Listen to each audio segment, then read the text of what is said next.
Hello and welcome to Bust and Beyond with your host Robin Hayhurst. In this podcast, Robin will introduce guests that have known failure and want to share their story about how they got through it and what happened next. This will make you learn how to see things from a new perspective and avoid making the same mistakes. Please welcome Robin Hayhurst. Hello everybody and welcome to Bust and Beyond podcast. I'm joined today by Phil Berg. Now, Phil he thinks himself as the partner that you never thought you could afford but needed. So he coaches and mentors like myself, and he's got a wealth of knowledge that I'm sure we're going to hear about. Hello, Phil. How are you, Robin? Thanks for inviting me today. So we're here to kind of talk about the theme, which is, how failure is part of success, really. That's kind of the way I look at it. Firstly, what's your background? Kind of where did you start out? So it's interesting related to the subject of failure, really. So my main career really was a 32-year carpet and flooring career. And I had retail outlets. And people often say to me, how did you end up in the carpet and flooring business? And I use the word failure in my actual answer. And it's literally as it was. And I went, because I failed at football. And they were like, what? And in fact, I was pretty good when I was younger. The older I get, the better I used to be. But I was pretty good when I was younger. I was spotted very early and I was taken to, actually, as we record this, the team that are at the top of the Premier League at the moment, which is Tottenham Hotspur. I'm going to enjoy this moment just for a week or two, if I may. But I was invited to go for trials there and I ended up playing there for 2 years as attempted to become a professional. I got to an apprentice level.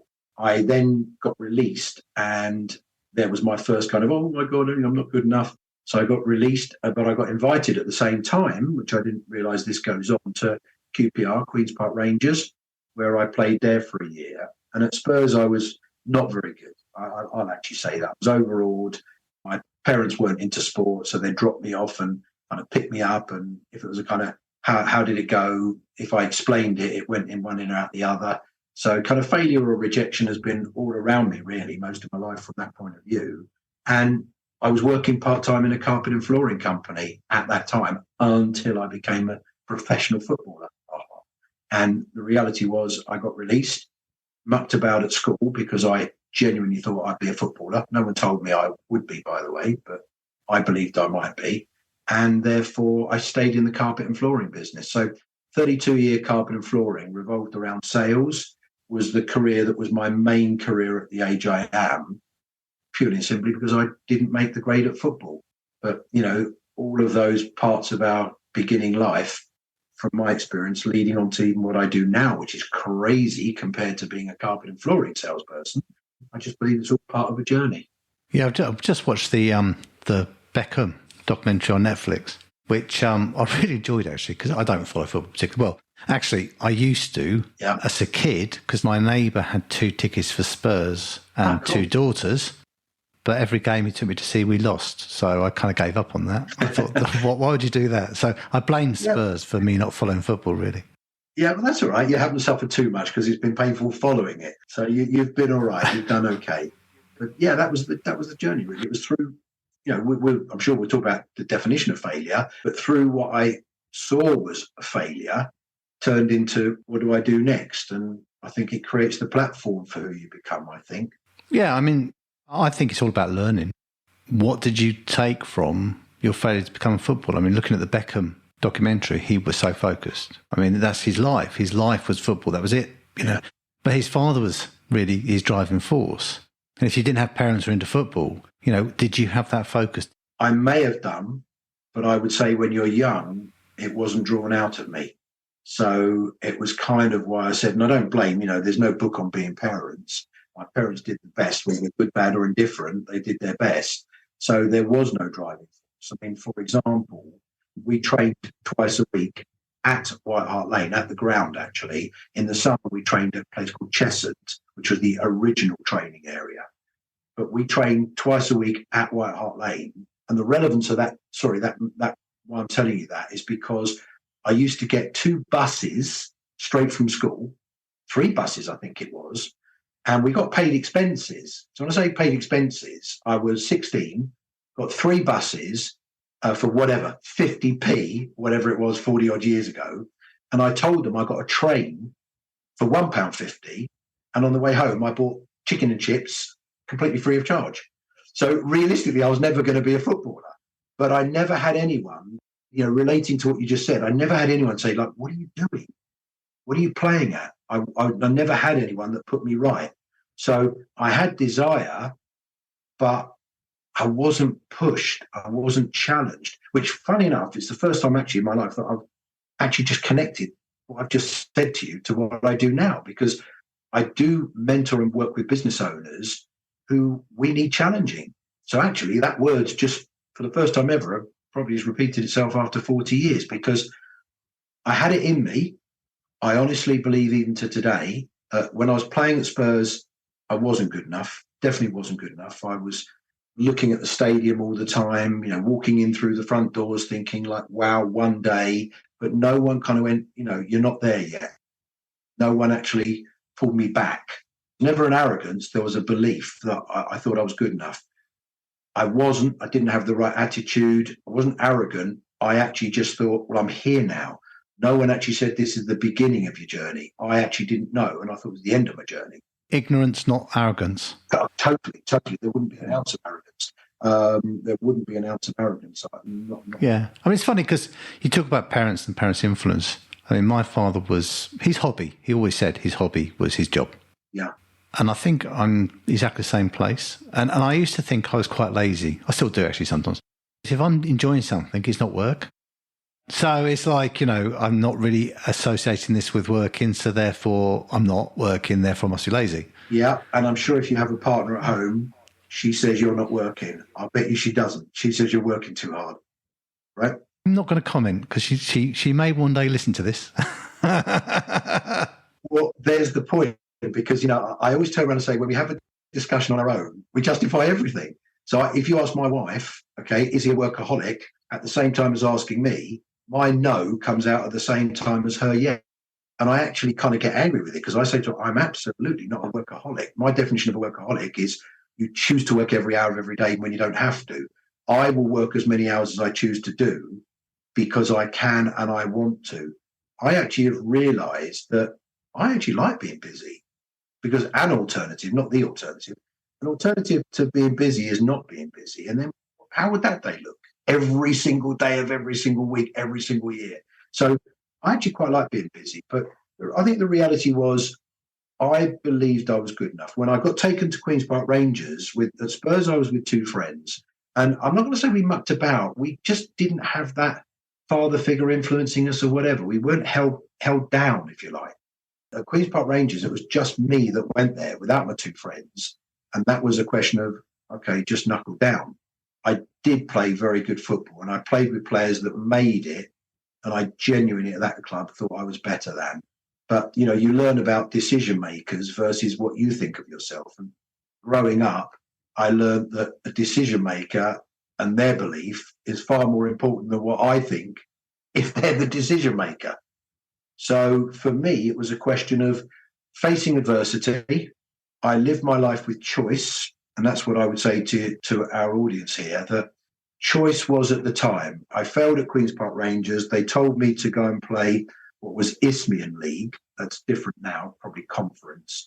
And kind of contact them again in 2 years' time, and they'll come and have another look at me. At that stage in my life, I was thinking, well, 19 now, need to start earning money. I was already working now kind of in the carpet and flooring shop, and I need to kind of be thinking ahead if football's not going to be my career. I didn't have that person that said, it could be. It could be. I have no regrets, because what I don't know, I don't know. But yeah, the drive is always in most of us, I think. But, if you have to do that 100th push-up on your own after done 99, do you have the ability or the desire or the need to do the 100th? Or just the fact there's a trainer there saying, come on, one more. My attitude has always been, oh, you so-and-so, which I'm obviously tailoring my words. But, I've been trained by some very, very decent people, and they get the best out of me when I'm challenged. It's like, is that it? Is that all you can do? And my attitude was always, no, well, I'll show you. But they learned how to get the best out of me. I wasn't pushed like that when I was younger. Yeah, I mean, my father was very successful, and that breeds problems, I can tell you. I can't remember him pushing me. He didn't want to push me into a career, so he didn't want me necessarily to. I think he wanted me to come into the building industry, but he didn't kind of encourage me openly. Yeah. You know, could try better, or that kind of thing. So I didn't have that kind of drive, but I did have a drive that if someone said you can't do that, bloody hell, then everything changed. You know, I would make sure I could do that. And that's kind of pushed me throughout my life. You know, if people say, well, that's impossible, or you won't be able to do that, I get it done. So have you ever asked yourself why are you like that? Because I truly believe we are who we are, all of us, by choice, related to whatever happened in our past. And there's something deep, and I'm sounding very deep here, and generally I'm not that kind of person, but I know why I am like I am. I need reaffirmation all the time. I need, when I add value to somebody and they say it, part of me is like, wow, really? But the other part is kind of, wow, like, really? Seriously, I've done that? Well, it's it's an NLP approach, isn't it? It's about, your past. And I mean, I think I have kind of delved into this a little bit. But I mean, my kind of early memories was playing football. I loved playing football. I wasn't very good. I really wasn't very good. I had all the kind of the football kind of guys who were kind of top of the school and really good. And I just loved playing. So I kind of never got picked, you know what I mean, on the field. And there's a lot of rejection around that. So I had to learn to enjoy just taking part. My wins was a good tackle, being in perspective, or, a good pass, not scoring a goal. I've scored very few goals. So it just kind of, I think that specifically changed my perspective. Yeah. And I didn't have a father that was into football, or a mother, like yourself, they weren't into sport in any way. And I had no ambition of becoming a football player, but I really enjoyed it. And I think that's part of the problem with me watching football, is I actually would rather be out there playing it, and I'm not good enough. So, and I think it's the same with most sports, actually. I love playing team sports. I love, and I took up in my 30s when I took up running. And because that was against me, that was perfect. Yeah. I could push me as hard as I could, push me. So that was quite good. And I wouldn't be letting my team down, for falling over the ball. Yeah, there's a bit of imposter syndrome, isn't it? Just in that words. I bet none of your teammates said you let them down. I mean, the reality is there's going to be someone that scores lots of goals. There's going to be someone that defends well, which that was my position. And there's always going to be the engine of the thing. I wasn't a runner. I could. Squash was a very big game of mine, and I could run on the squash court hours, as long as the longest distance I ran was like 5 or 6 meters. But I could do 5 or 6 meters back front all day long. But run around a pitch. No thanks. Yeah, I remember a particular thing at school. I kind of swapped schools a bit, and I just got into kind of running a little bit just around the garden, but we had a rather large garden, I'll just point that out. Nice. But it made a big difference, and suddenly I kind of came from kind of not keeping up with anybody to actually leading. And there was a few very surprised faces when I think I came third or second in the cross country. From last, just because I hadn't been training even. Something had got me going, and I'd kind of been running 2 or 3 times a week. I was 12, 13, so I wasn't kind of, But what kind of absolutely stopped my running career, which never really started, was I then got onto the athletics team because of that performance. And I thought, right, okay, so I went out thinking that, those couple of training sessions a week were going to make a big difference to me. And went off on the 1,500 metres with someone who ran for Hertfordshire, and he lapped me. And I was running what I thought was really fast. Yeah. and that was me done. That's like, there's no way I could catch him. There's something related in business on that, though. That just reminds me of my story, because you said he lapped me and I was done. What I see in that is who was there for you at that moment. Someone's got to win, someone's got to come second, someone's got to come third. But in theory, it shouldn't have been the end of your pleasure it shouldn't. It needed someone around you to kind of get you back into perspective. What are you doing this for? My terrible game at the moment is golf. And I was, and I was a decent golfer. And before whoever listens to this kind of hears me turn around and think, God, is this guy bad at anything? Yeah, everything you don't hear me talk about. And that's a fact. Anything you don't hear me talk about, I was bad at, because if I was bad at something, I didn't actually carry on doing it. I just wasn't an ego thing. I just didn't enjoy being bad at something. So I was a decent golfer 8-10 years ago.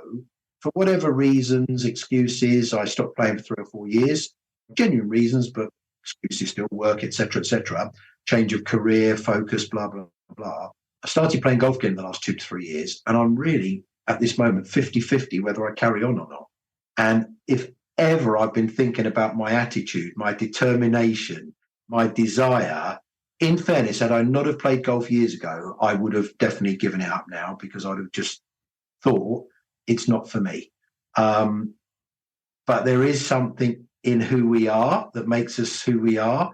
And I am really as bad as you could see on a golf course, embarrassingly. And yet I hit that 1 or 2 shots and it's in there, and I am determined to get back. But I will go out in the rain and stand on the practice ground for an hour or two, whereas someone else will turn around and say, well, it's raining. And I think that comes down to who we are, what we are, our desire, I think. I think so. I think it's that focus. How to be in the top 1% of the country at doing something is to do what the other 99% aren't willing to do, which is really, really concentrate on what you're doing. Going back to running, I did carry on running after that, but I ran against me.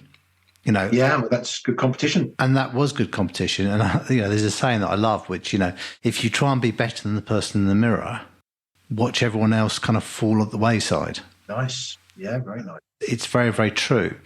And having that consistency in anything. So sport is a great kind of leveler, and it's a great comparison to business. Yeah, I think so. I think so based on my own experience, not being an expert, but I relate everything I do to sport. Teamwork gets you learning about different personalities. How do you deal with the ego in the room? How do you deal with someone that could achieve better results, but they lack confidence? Are you a captain type person? I've always generally, I think this could come across as an arrogance, but there's a difference between a fact and a boast. And I've always generally been a captain type person, because you mentioned being in the top 1%. Please don't get me wrong, because I'm going to sound like I'm contradicting. I have no desire to be in the top 2%, 3%, whatever. But I have the same thought as you, just said differently. I have every desire. I've got to be the best I can be in anything I do. It's just got to be the best I can be. But that applies to people I work with, people I care about. They've got to be the best they can be. And I've always been that type of character that, as I was a decent footballer, I tended to be one of the better players in our local team. And because I understood that, I took that responsibility of bringing people on that felt they couldn't do it, but I knew they could. I just knew they could. And I used to get real, like you said, that tackle, that hit, seeing someone do that and then catch my face and they're like, I did it. And I'm going, you did. I mean, that for me is like, you can't pay for that. So I'm with you. And I think for me, sport it's given me a very, very good platform. And I'm not putting it all down sport, but I believe most things start with desire. And if you want to do something, you've got to understand your why. Too many people try and do something to get their fathers to say, I'm proud of you, son. And the father never will anyway. Too many people do something because they feel they have a need to do it. But I feel from my own experience, not a lot of people do something understanding the why they're doing it. No, and that is the driving point, isn't it? I mean, your why is so important, because if you haven't got that focus, and I always say, that focus is really important, but that does ebb and flow. However strong your why is, consistency is just getting up in the morning and doing it anyway. Yes. And I think that's where the kind of the comparison to sport is concerned, you can't go out running once a month and expect to but if you get up even when you don't want to and go out and do that training, you'll do it. Yeah. Running the business is exactly the same. And that's what I see in lots of business owners. They kind of have a session, or they kind of get kind of really fired up about their why and kind of moving forward. They're kind of, they're not consistent in it. And I suffer from that. If I suffer from that, everyone suffers from it. It's one of those things. It's trying to be consistent to make sure you have that consistency in what you do. I would say running a business, or particularly, getting leads or marketing, which is, I know you're an expert at, but a really large dam that you're filling up with water, but you can't see inside the dam. Yeah, so you're doing all the right things and you're filling up the water, and you're not going to get any leads until it trickles over the top. And 2 inches before it trickles over the top, because you can't see it, that was a waste of time. And that is where failure happens in business, not because people necessarily do the wrong thing, though that does happen. It's because they stop doing the right thing too early because they haven't got the results. Well, you're absolutely right. I'm very well known for one-liners. They're called Bergisms, not from me, by the way. They got given a name, #Bergisms. It's actually my 3rd book coming up, where I didn't realise I got 290 odd one-liners, and I didn't realise, and some of them are very motivational and a simple one-liner, some of them need a bit of explanation, but I always turn around and say, don't run the 100-metre race and stop at 99 metres, because you've made all that effort. I might as well stay on the starting line thinking I'm not going to get there anyway and enjoy the sun. So people do quit, and I find this from experience. People quit on something that works because they haven't quite made it work yet. It's not the thing they're doing that doesn't work. It's just they haven't made it work yet. And this is where my belief comes in. And I've only thought about this myself in my own life for the last 4 or 5 years. You said about yourself sometimes being a bit inconsistent or just stopping there or whatever. I believe everybody should have some sort of coach, accountability partner, someone they just talk to each month. And I believe that with a passion, but let me rephrase that. Not that I didn't believe it, I just didn't think of it. Most of us, we exist in our life, we make the same mistakes as our predecessors, we learn from those mistakes, whether costly or not, and on we go. And why don't we just find somebody that's been in our industry 40 years longer than us, who would happily sit down with you and say, these are the mistakes I made, these were the good things, and then we don't have to copy all those mistakes all the time. But most of us don't do that. And I find from mine, I search people that have got more experience than me, but I took on someone that I value, because you said you're a coach, I'm a coach, whatever. I actually don't care what we're called. I don't actually call myself a coach. On my own title, my own signature, I think I've got coach, consultant, mentor. And someone once said to me, what's the difference between all three? And I said, I have no idea at all. But at least if I put them all on there, there's a chance you'll speak to me about one of them. The bottom line is I can tell you what I do, and that's what you're interested in. You're not interested in what I'm called. And I just passionately believe that those of us that, when I say want success, what I've learned is people haven't even defined it. We all need money to live. That's just a fact. But it's amazing how many people have a goal for more money, but have no idea if they had that money, what they do with it. I've seen people become ill striving for more money than they actually needed for what they wanted the money for. So I just got it in my life. I've had it for the last 3.5 years. I speak to the guy every single month for an hour, talk to him about what I'm doing, talk to him about just thoughts I've got, talk to him about concerns. He's a real confidant. And I would say on 8 of the 12 calls a year, there's something that he'll just put and I'll go, that's clever. Why should we have doubts longer than necessary when we're on our own? I just believe we all need that. I think it's really lonely running a business. And when I speak to, I was there, but when I speak to people, they can't tell their wives because often it's not a male-female thing. They're just not involved in the business normally. Okay, so they don't really understand the day-to-days and what it means and the personalities and everything else. They can't really tell anyone that they employ because that's kind of undermining what they're doing. And their friends are a bit bored of it.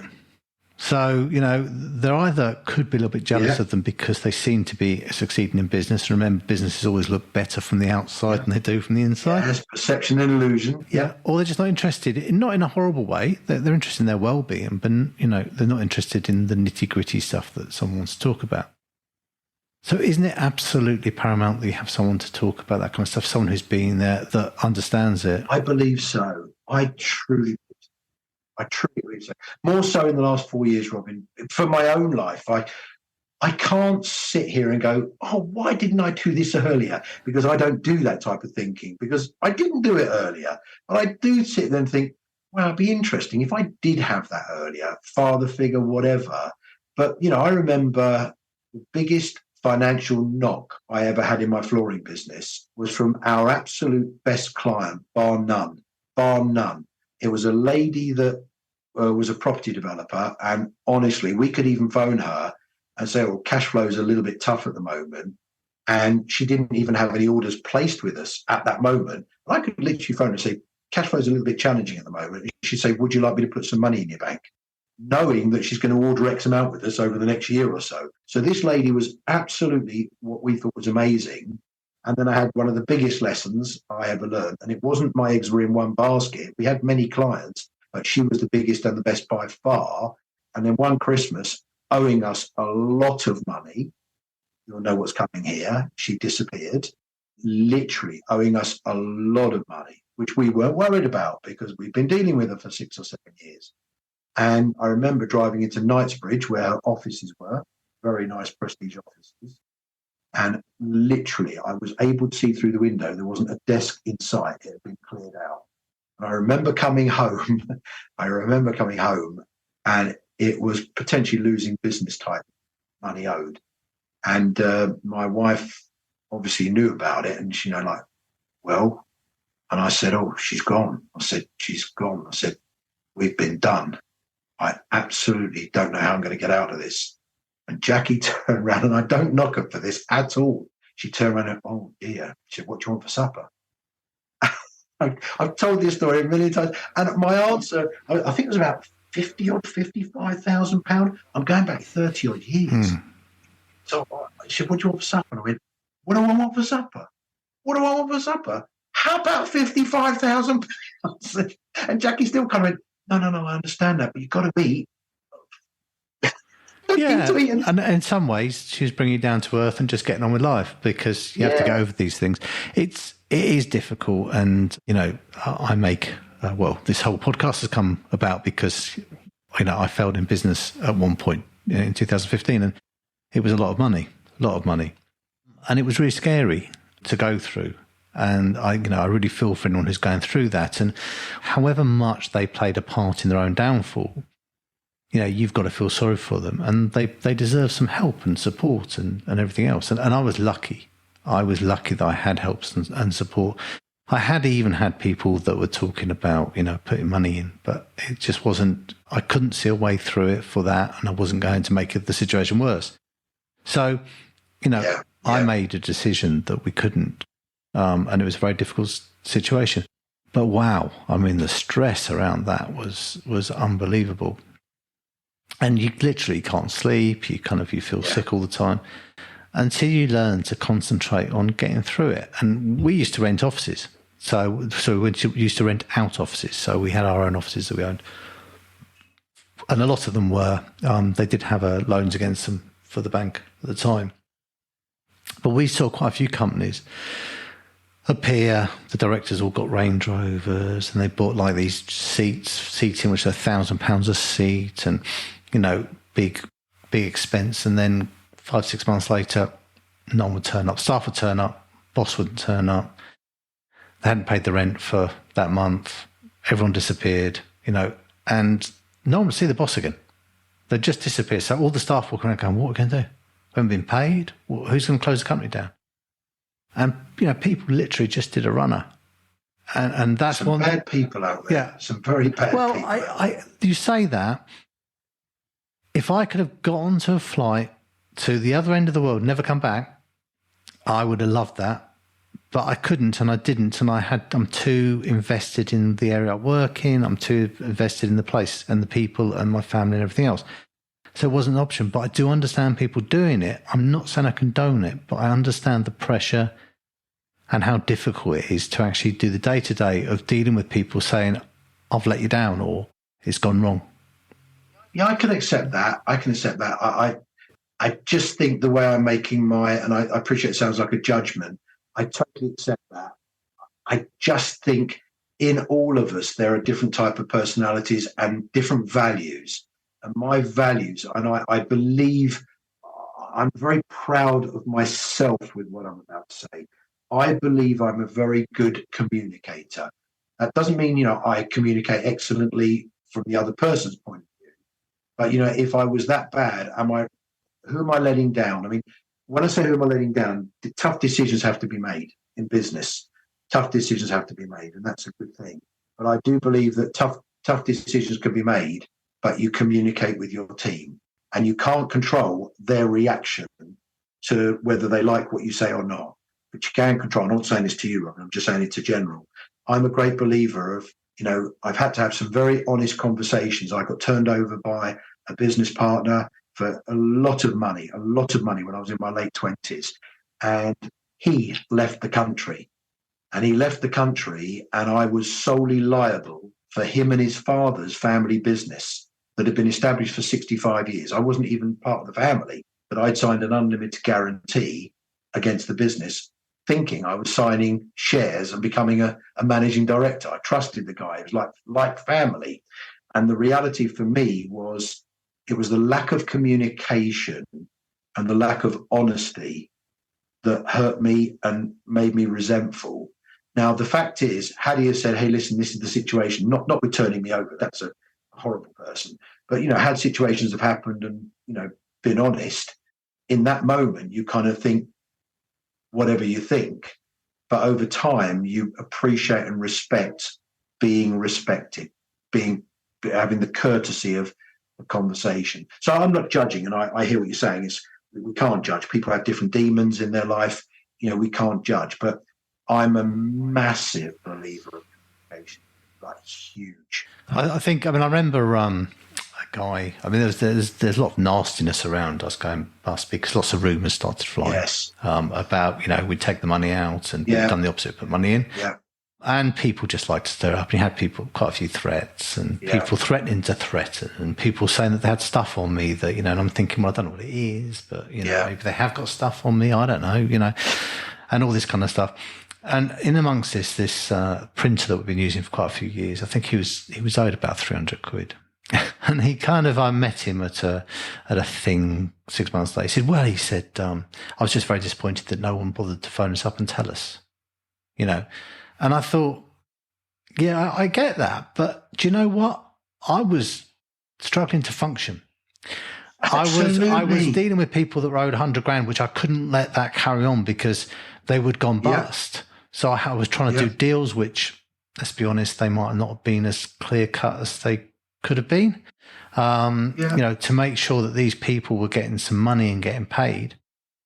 And this guy's owed 350 quid or whatever it was, and he's fed up because I didn't phone him.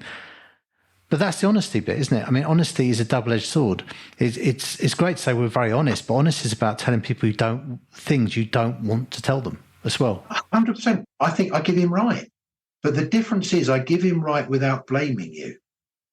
There's the difference. I give him 100% right, but without blame, because he's talking about him not understanding or accepting where you were. Just because I've got the balls to phone you up and say, look, I'm really sorry, I'm just going to let you know what's about to happen, doesn't mean I should expect everyone else has the same cojones as I do.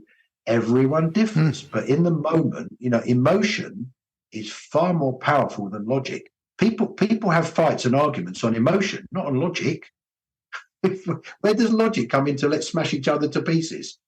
So emotion affects decision making a lot more than logic. And what I've learned through my business career is when I take emotion away from logic, when I take emotion out of a decision, out of a situation, I can talk easily. I mean, I've got 2 clients at the moment that owe me money. One of them took me on and should never have taken me on. And I've been very good to him. And I've said to him, and what I've learned around communication, and it's something I abide by, is I didn't know this until I had to deliver a presentation about communication. And I didn't realize, but I actually have values in my communication. So, we've all got, there's an old saying, you can choose your friends, you can't choose your family. So I'm sure in most of our situations, especially with the older brother, the older sister, you might have to have some uncomfortable situations, get a conversation with your family, whatever. And I've learned in my life that I cannot control the other person's reaction. I can literally only control how I deliver. So I have 4 values, and this isn't telling your audience, this is what you must do. I just realized it's with me. I will always be open. So if I've got something to say, you won't get half of it, you'll get all of it. And I'll be very open. That doesn't allow me to be rude. I'll be open. You won't need to read between the lines. I will be very honest. It's genuinely how I'm feeling, or it's genuinely what I'm seeing. It's my opinion. I'll be very honest. I'll be very sincere. And I challenged myself when I did these values, because I thought, well, is sincere very similar to honest? But actually, the way I want to define it, my sincerity is, if I have to have an uncomfortable conversation with you, it's with good intent. So the way I'm defining sincere in that values is it's with good purpose. Like, I need to tell you this because, or we need to speak about this because this is the outcome I'd ideally like. So sincere means it's with a good purpose. It's not, if you're behaving badly, I don't have a purpose of calling you an idiot and your behavior is disgusting. It's with a view, by talking to you about how I feel you're behaving. If you value it, then you're going to come out of it a better person. So you can either be an idiot afterwards and go, that's the way I behave, hard luck. Okay, well, then I am trying to help an idiot. Or it's like, look, I really appreciate you telling me this, Phil, because no one else has. So it's actually with good intent. And my final one, which is so critical, is deliver with respect. Communicate with respect. So if I have an issue, I grew up in a very shouting family. I grew up in a very conflicting family. So, my lot could argue in a post box on their own. They say telephone box on their own. Though to some of our audience, they won't know what a telephone box is. But, it really is a question of, for me, as long as I can speak with respect to the person I'm speaking to, then I can't control their reaction. But I will always communicate 1,000,000%. Yeah. I mean, communication is really so important. And just something you said there triggered me on the fact that you brought up a point earlier about watching people succeed, encouraging people to succeed. Yeah.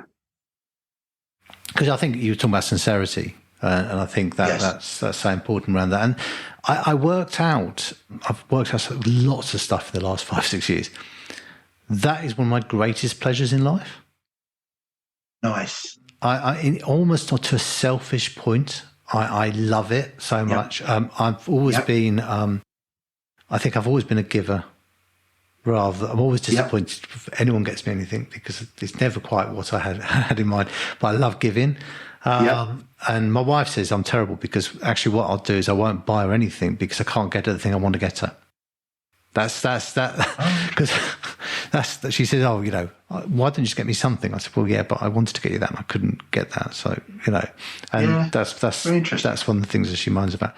Not to bring her into this, just in case she listens one time. But anyway, to come into now this role that I've got now, which is mentoring, coaching, consulting, absolutely fits that fantastically. I get a buzz out of it. And I've always said, as far as, say, winning the lottery, I wouldn't want to win a really big figure on the lottery, because I don't think I'd know what to do with it, and I wouldn't be able to do or perhaps I couldn't do what I'm doing now because I wouldn't need to. But I don't do this because I need to, so I do it because I want to. So if I won that kind of one that you get £10,000 a month, that'd be perfect for me. That means that, whatever happened, I could have a month off and be fine. Yep. But, I absolutely adore what I do, and adore getting out there and helping people. And it's surprising how people get the simple things wrong and just haven't got the vision. Yeah, I'm writing some things they haven't down got vision. They don't understand where they're going. So my kind of, that's with everything. Every client I have teaches me something. And I'll be honest and say some of the clients I have not served as well as I should do. But we're getting to a really good point now where we absolutely know what works and we can measure that. So, getting things right about giving up before you kind of, you get there, measuring something, KPIs, whatever, some kind of KPI is so important. So you're filling up that kind of big dam and you're measuring something. Measuring how much water is going in, for instance. Something that makes sense to you that you can measure. Yeah. And KPIs are just so important in everything. And I think that's one thing I missed in business. It was, I once went to a clairvoyant, and I didn't go to a clairvoyant. I'll just be clear on this. And if you believe or don't believe, there loads of different thoughts on this. If I really thought I'd go to a clairvoyant and speak to my dad, I would go tomorrow. But I happened to be at an event where a clairvoyant was sitting, and I happened to sit with her, and she happened to do a reading. So that's how it happened. And she said a few things that were a bit shocking. One, she identified my father's name as someone being really close to me, which I don't know how she would have known that. But, but the other thing she said, in your business, you are striving to be somewhere. Yes. And you're going to get there. You're going to get there as the position in the business. But when you get there, it will not be what you think it is. So at the time, I thought, when I'm MD of the business, that's it. I've got made it. And when I got there, I was so not prepared to do that job. And I kind of work with people now that are moving towards that in their business. And I'm trying to teach them all the stuff that I didn't know to get them prepared for it. Well, that's who you are. And I love you for that. But I mean, it is beware of what you wish for. So there's a course I run and we spend the whole morning setting the goals. And then just before lunch, imagining you're in that position. And then 9 out of 10 people undo the goals within the first hour of the afternoon because it's actually not what they envisaged. And that's why I believe we all need that person that can capably not tell us, but just say, is that what you want? Why do you want that? So, for example, I mean, you said a few things there and I wrote them down. And, you said they don't understand where they'll be going, where they're going. I think that's most businesses. From my experience, most people I meet exist. And again, for our audience that are listening today, please don't think that's a criticism. If you're in that situation, at least what I'd like you to recognize is it's not the way to do it. And then sometimes some of our audience will even now be saying, it's okay for him to say that, but how do I change that? And I just believe you need someone else in your life. I just believe you need someone else saying, just the question of why. Why is it you're working? I mean, I love it. I remember I was invited to do a keynote speech on a big event in Lithuania a few years ago. And I was supporting a very famous speaker. So they weren't interested in me. In fact, so much so I walked on stage and I said, I know what you're thinking. You're all thinking, who the hell is this other speaker? It was the only way I could do it. And I said, okay, guys, I want to ask you. I said, I want you to just write down, why do you work? And I could feel the audience kind of going, God, is this it? I said, I know what you're thinking. You're all going to be sitting here thinking, that's a stupid question. I said, I know you've got to pay the mortgage. I know you've got to feed the kids. I know you've got to eat. I said, but is that it? I said, very few people are working with the view that in 2 to 3 years' time, and I do use that length period, 2 to 3 years' time, this is how my life will then look. Because they're not, like you said about my football, I wasn't pushed. Sometimes I can't picture, not me actually, because I do it, but sometimes people can't picture 2 or 3 years' time because they're so involved in the now. And I understand that more than most. But if the now never changes, then we're always in the now and nothing ever changes.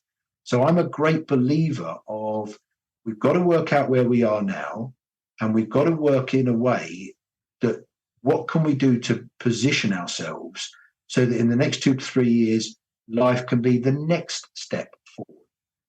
Okay. And whether we achieve it or not, bloody great fun going for it. And, I'm, and I'd love to just kind of say this message. You mentioned a couple of things. You failed in business. And as you said, you failed in business. I actually thought to myself, it's interesting when you hear it. So we failed in business. I don't know. Did you? Or you failed on that part of your journey? Or that part of your, do you see, why are we in business? If we think about it, I think when people separate business and life, then they make it I failed in business. We're in business. This will sound very mouthy, but I'm quite passionate on this. We're in business for life. So actually, the journey of that business route, which didn't work, has only been part of your life journey. So my definition of fail, or I've heard it somewhere, the definition of failure is when you stop trying to do what you originally planned to do.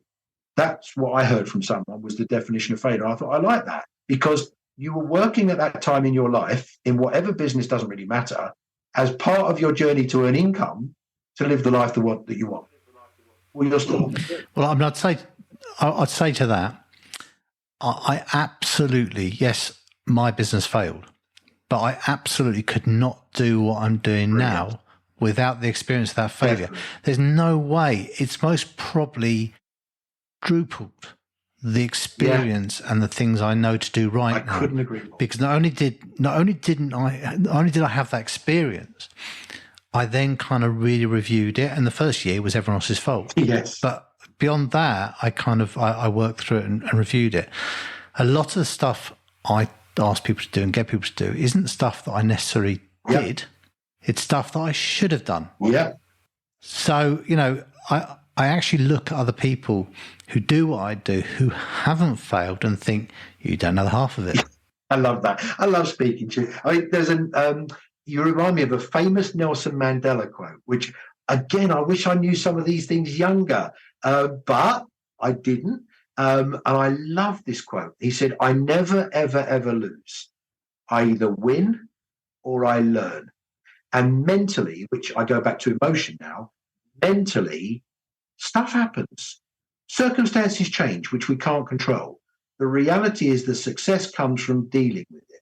And before anyone kind of sits there and goes, easy for him to say, they don't know me. It's not easy to do, but it's not complicated. How long do you mope around for? How long do you blame outside circumstances? So life has changed. You've lost your career. Hey ho, you haven't lost your life. And before, again, that sounds very kind of throwaway statement. When you get older, you do look back and think, what would have been the worst? Seriously, what would have been the worst? But at that time, the worst was terrible. I again, totally agree. I mean, the thing about vision, which is so important, and I go through this with clients, and I've kind of read a few books on it, and I've kind of got my own take on it now. So I always ask them, where do they want to be in 5 years' time? And they start talking about the business. And I always stop them and go, whoa, right. No, what do you want in 5 years' time? So we really work out what they want and why in 5 years' time. Yeah. Then we look at the business and we say, right, what's the business going to look like to deliver that? And that's just not just money, it's time, it's, everything else. And we build the business in huge detail, structure, turnover, overheads. We build it on paper in huge, and then you kind of got, right, that's where I'm going. This is where I am. What's my steps? Are there any people in the company already that we could fit into that structure? Are there any people that we need to pick up along the way to fit into that structure? We might be looking for a project manager, but actually we're looking for an ops director. So is there a project manager we can take on that is going to grow with the business? Just that, there's a bit of free value for anybody listening. Just that is so life-changing. Just that little bit. I think so. Look, I go back to kind of what we said before. I think everybody that's serious about living their life as best as possible needs someone in their life, even once a year, just to, what does next year look like? Why does it look like that? What needs to happen? And I'm a great believer. There's an exercise I do at the moment. We're recording this towards the end of 2023. There's an exercise I'm doing with my clients at the moment. And I say to them, I want you to write these words. 2026 was a fantastic year because, and at this time of year, I'm kind of toyed between 2025 and 2026. So we're at the beginning of November 2024. 2023, sorry. And it feels very right to say 2026 was a fantastic year because, and you have to write the answers to that as if it were the 31st of December 2026. So you're not planning 2026. You're literally saying, this is what I did. I had this particular holiday that I've been talking about for never. I would say for never. I've had this particular holiday, which we did. I did half a day a week, work less. My weight was X, whatever. I started this sport that I've been saying for ages, whatever. I go out with my partner at home once every month now, which we never did, type of thing. You literally say, this is what 2026 happened. And by doing that, you can then look back at it and think, wow, do you know what? That would be realistic, but that would be a really, really nice year to have done that. Therefore, you now have 2 years where at the 1st of November near on, 2023, you therefore have 2 years now to plan that happening. And that's not long. It's long enough to plan. It's near enough that if you're slightly off schedule, you can get back on track. Because when people talk about 8-10 years' time, if they're nowhere near in the first 2 years, they don't stick to it because it's like, well, it doesn't matter. We've still got 8 years. So I work on everything as a life plan. I know what 2026 looks like for me, and I'm working on it now with a plan to make 2026 happen. And by the way, next year I do 2027, the year after I do 2028. So everything I do, business decision, is related to life plan, not business plan. Because most people from experience, they do a 1 year, 3 year, 5 year, if they even do it. They never look at it again because it's too far away anyway. So my business plans are always 3 months, 6 months, 12 months. And are they keeping me on track to how I want to live my life? But this has all come through, I don't want to call it failure. And I bless you, I really enjoy speaking to you. And I loved what you said before. But I think the way I look at it is, I felt it was failure at the time. Said my business partner bankrupted our business. He left the country. I've had people even to today, 35 years later, will accuse me of affecting their income years ago. My partner was on the financial side of the business. I didn't know anything about it.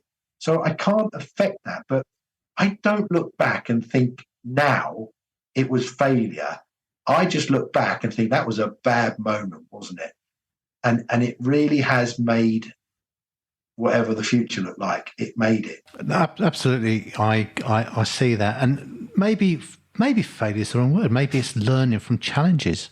Maybe it's learning from adversity. Failure is, we get hooked up on that. I think, lots of people you see in the public eye have failed in some part of their life or business. Richard Branson has, Alan Sugar has. Yeah. People don't tend to focus that, particularly in the UK. And I think because, they wouldn't call it failure. They would have learned something from it and moved on and made a lot of money somewhere else. So, Maybe at the time, though, that's what, and you're making me think, but maybe at the time, and you know what? Failure is an emotion. That sounds, I made that sound very mouthy and I didn't mean it like that. But as I heard myself say it, I thought that sounds very simplistic. But seriously, what is failure? And if we pigeonhole it, why the hell am I working? And I'm working for the quality of life I still want to have. So I've never failed. The only time I'm going to fail is on my deathbed. Did I do it or didn't I do it? And it's the only time I think, because I can't carry on after that, I can say I failed or I didn't. Up till then, the routes I took just haven't worked. Absolutely. The difference between someone who fails and someone who succeeds is getting up off the floor one more time. That's all it is. Then you actually fall over. And that's a great one. And I think, everything that happens to you in that way, in particularly in business, but it also is relevant to a lot in your personal life. But there are certain things in your personal life which I think perhaps won't be as helpful for you. But everything that happens to you makes you stronger. It makes you more aware. It makes you have better ability to do things. And I think that's just a wonderful kind of outcome. And I can sit there and occasionally I have a client who might have a couple of money issues. And I sit there and for a little, just for a second, because I'm only human, my kind of niggles that happened years ago, kind of that kind of, Yes. But I can just push him to one side and said, right, okay, let's concentrate on him and getting him sorted and how he's going to move forward. And that comes with experience, and realizing that you can't help someone if you're emotionally involved. And one of the reasons I feel that what I do is so powerful, and I would expect, I'll be interested in your view on this. I'm not emotionally involved in the people, the team. I mean, I get emotionally involved in my clients, but not in the team. So I can kind of highlight someone in the team who's not the right person in that place at that time. Yeah. They can't see for wood for the trees. And I think that makes it very powerful. I can see very, very clearly the systems are not running, what they're doing wrong, their outlook, and all the things that they've got too much whizzing around their head to kind of work that out. So that the fact that I am emotional involvement in their wider space, I think is very powerful. I spoke to you a few times now. I'll challenge both of us on this. If I say what I think about me, sometimes words make a difference. And you say you're not emotionally involved. I've seen you a couple of times. I think you are a nice guy, actually. I'm going to say about me and see if it makes you think, oh, actually, I do very emotionally involve myself with people around me. But I take emotion out of the decisions. I take emotion out of the conversation, because if I put emotion in, I will make the wrong decision on their behalf, or kind of guide them from the wrong angle. So the people I decide to work with and want to help, I have a real passion about them living their life as best as possible, whilst living in the stress and the chaos of it. But I'm able to stand back and go, no, or yes, because I'm emotionally connected. I stand back and make my decision with no emotion. That's that. God, you're making me. You're making me think. A logical decision. But I don't know. Right, okay, you're making me. I can't ignore everything I said. No. Yeah, and me. I like the conversation, but I obviously care. That's why I love the success my clients have. But I don't. Yeah. What I do is I don't make myself care about the kind of wider team to begin with. Yes. Okay. Lots of people get me into coach their teams now, and it's something I absolutely adore doing, because I can relate to them. They've been on site, they've been in the muck and bullets like I have. Nice. How many coaches, mentors, consultants can come from that background and kind of go and speak to site managers because they've been a site manager, because they've got up in the morning and they've used the old horrible toilets and the dump and jumps and all the kind of things that we have. And I really enjoy it. And I get emotionally involved in them because they become my clients, in that situation. But at the same time, at the beginning, I can really see who is just being a yes man, who is, having those kind of roles, who isn't really going to be pushing the business going forward, where the loyalties are and where the barriers are. And I think having run more than one company and having those people working for me, the assassins and the ambassadors, you start to realise that you don't always see them. No, and as you say, you can't be experienced without experiences. And what's great about you, and I pride myself on this, I've been in retail all my life. So, when I'm invited, I have a lot of keynote speaking events, which I'm really excited about. And I don't go on stage and say, here's the expert, because there's always some best salesman in the company, in the audience, that thinks, the boss has told me to listen to this guy. I just go on and say, look, I've been in sales all my life, so I'm just going to share stuff that's worked for me. And, if you're the best salesperson in this room, listen harder. Because if you've just started working with this company, you're going to learn everything I say, because you don't do it. But if you're the best salesperson in this company, listen harder, because you're going to wait for the one thing, just the one thing that you don't know. But I'm not knocking people that do come out of or do decide to be some sort of coach in their business, but they've read a book. I haven't read a book. I haven't read one book. It's my experience through my retail sales journey. Same, Robin, with you. You're able to be authentic. You're able to associate with your clients. You can understand their challenges because you've been there, seen it, done it. I learn from my clients. definitely, but they do learn from us. Absolutely. And the structure and everything else is really, really important. Well, it's been really good chatting to you, Phil. We could go on. I know we could go on for hours. I think we've already broken the record for the longest podcast that I've done. So, but what I always leave the listeners with, really, apart from saying, please follow my podcast and press that button, and please give us some reviews and some feedback. I do get the occasional text and message from people saying they absolutely love it, and it just makes my world really good. So if you want to do that, please do. But but what we do at the end is we just ask you, and I think I know what the answer is because we've covered most of this. What are the three things, I'm limiting it to three, that you would say to a business owner that they should definitely be doing to avoid failure? On the spot. Understand your why. I'm writing this down as you've asked this. Understand your why. Don't have a goal to exist. You can't have a goal to, understand your expenses, understand your costs. Those are crucial. You don't have to be an accountant. I'm not personally, I wasn't excited by the financial side of our business. It wasn't mine. I just like the sale, if you like. But really understand your business. Second thing I would say to you is live whilst working. And that may not be anything you expected in the kind of what are the three business tips. But, why are we working? To enjoy life as best as possible. Isn't it amazing that people like you and I have worked 15, 16 hours a day in our lifetime, right, to make sure the kids are fed, and all the kids wanted was a cuddle, but never saw us? So we think we're doing all the right things to help and provide when all they wanted was a hug.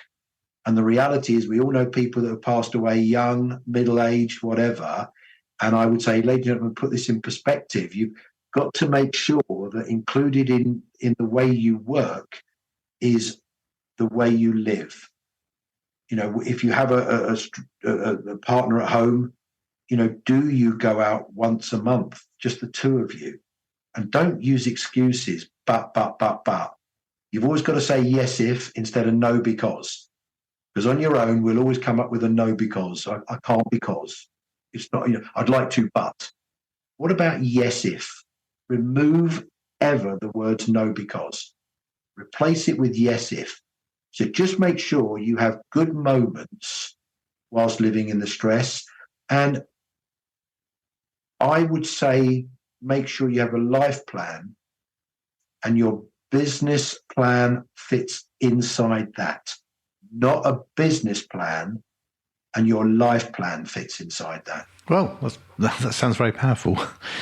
So I totally agree with you on all 3 points. And I think people do tend to, it's a bit like that. I'll be happy when. I love that. Yes, it's so true. So true. And I've stopped myself so many times and gone, hold on, times can be tough, but actually compared to a lot of people, I'm really well off, done really well. I've got a fantastic family, fantastic wife. Isn't that amazing? And it's just amazing. Why aren't I happy when this happens or when that happens? And I am. And that just that thought brings me back down to earth and kind of changes my life. Well, there's a liner I use, surprise, surprise, and we must enjoy the BMW on the way to the Ferrari. Because I was always the type that whatever I kind of next achieved, problem was that was on the right-hand side of the desk. Right, I've done all that today. I'm really pleased, or I've achieved that, or I've got that order. And there was that split second of, oh, great. And then look at the left-hand side of the desk, but my still to-do list. And I didn't enjoy that BMW because I didn't have the Ferrari. Instead of, do you know what? I'm enjoying the BMW on the way to the Ferrari. And, both of us have said this, not on both of our behalves, but if we provoke any of your listeners to get someone into their life just as a monthly sounding board, you will all find you will achieve your success and define your success. So I would encourage people to contact you. I would encourage people to reach out, because when you're on your own, every decision's correct. Oh, I couldn't agree more. I think, people need to kind of have that sounding board and think about it. So that's great. Without doubt. Thank you for having me. Thank you for joining me. It's been really interesting. Me the link and I will put this out on my Facebook. So I hope your audience have benefited from our chat today. But I will say I've loved it. Thank you very much for the privilege. Brilliant. Thank you for joining us. Thanks for listening to Bust and Beyond with Robin Hayhurst. Be sure to tune in next time and visit his website at robinhayhurst.com.